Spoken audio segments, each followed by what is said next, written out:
రైతులందరికీ నమస్తే. నేను మీ సుమన్, రిజిస్టర్డ్ హైడ్రోజియాలజిస్ట్, తెలంగాణ ప్రభుత్వం.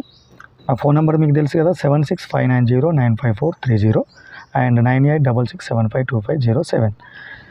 మేము మన జోగిపేట జిల్లాలో సుల్తాన్పూర్ టోల్గేట్ పక్కన ఉన్న సంగుపేట అనే గ్రామంలో 2 రోజుల క్రితం ఒక బోర్ వేయించడం జరిగింది. వాళ్ళు బిజినెస్ చేస్తారు. వాళ్ళు టోల్గేట్కి పక్కన ఉన్న ఏరియాలో వాళ్ళ ఫ్రెండ్ వాళ్ళకి ఒక 1 ఎకర్ ఉంది. వాళ్ళకి బోర్ వేయించాను హోలీ పండుగ నాడు లాస్ట్ మంత్. అది చాలా వాటర్ వచ్చినాయి. నల్లరేగడిలో అసలు మస్తు వాటర్ వచ్చినాయి. అది వాళ్ళు నా నెంబర్ వాళ్ళకి ఇచ్చారు, వాళ్ళ కొలీగ్స్కి. వాళ్ళు పిలిపిస్తే వెళ్ళి సర్వే చేశాను. అక్కడ ఎక్కువగా హార్డ్ రాక్ ఉంది, అది కూడా నల్లరేగడే.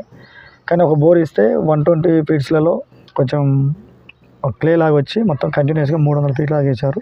ఆ టైంలో నా ఫోన్ స్విచ్ ఆఫ్ అయ్యింది. నేను సర్వే లాంగ్ వెళ్ళడం వలన, ఆదిలాబాద్ వెళ్ళడం వలన. తర్వాత వాళ్ళు సరే ఏమన్నా కానీ అని చెప్పి 300 ఫీట్ల వరకు వేసుకుంటూ వెళ్ళారు. అది ఫెయిల్ అయింది. ఒక ½ ఇంచ్ వచ్చింది, ఫెయిల్ అయింది. తర్వాత మళ్ళీ ఇంకో సైట్ వేశారు నార్త్ ఈస్ట్ కార్నర్లో. అక్కడ వేస్తే ఇంచున్నర వాటర్ పడ్డది. అయితే వాళ్ళు ఏంటంటే సరే ఏదో జరిగిపోయింది. ఇంకో ఏరియా ఉంది కదా, అక్కడ మాకు మంచి పాయింట్ ఇవ్వండి సార్, ఖచ్చితమైన సక్సెస్ పాయింట్ ఇవ్వాలి, మీరు మీ మీద మాకు నమ్మకం ఉంది అని చెప్పి అనడం వలన నేను మళ్ళీ వెళ్ళి మొన్న సర్వే చేసిన. వేసి 4 సౌండింగ్లు చేసి 2 ఓకే చేశాను. ఆ రెండింటిలో ఏ ఏరియాలో వాటర్ వస్తుంది, ఏ ఏరియాలో రాదు అనే విషయాన్ని వాళ్ళకి వివరించి అక్కడ సర్వే చేసిన. వాళ్ళు సార్ మీరు ఏం చేశారో తెలియదు, మాకు మంచి పాయింట్ ఇవ్వండి, వస్తాయని చెప్పండి, లేకుంటే లేవని చెప్పండి, మేము మిమ్మల్ని మాత్రం నమ్ముతామని చెప్పి వాళ్ళు నాకు ఫుల్ భరోసా ఇవ్వడం వలన నేను చాలా జాగ్రత్తగా సర్వే చేసిన.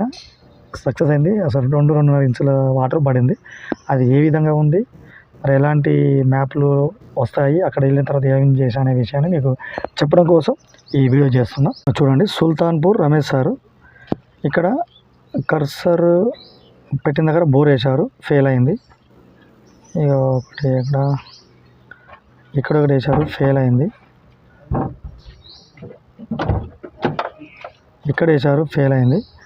నేను సర్వే చేసిన తర్వాత ఇక్కడ నార్త్ ఈస్ట్ కార్నర్లో సర్వే చేసిన, అంటే ఒక సౌండింగ్ నిర్వహించిన. కానీ ఇక్కడ బండ ఉన్నట్టుగా ఫ్రాక్చర్స్ ఉన్నాయి, కానీ బండ ఉంది, ఎక్కువ లోతు వేసుకోవాల్సి వస్తుంది, సఫిషియెంట్ వాటర్ రాకపోవచ్చు అని చెప్పి ఇది రిజెక్ట్ చేసి ఇక్కడ ఈ కార్నర్లో, నేను కర్సర్ తిప్పుతున్న కార్నర్లో ఇంకో ఈ పాయింట్లో డ్రిల్లింగ్ చేయించాను. ఇక్కడ కర్సర్ చూపిస్తుంది, అక్కడ డ్రిల్లింగ్ చేయించాను. మస్తు వాటర్ పడ్డాయి.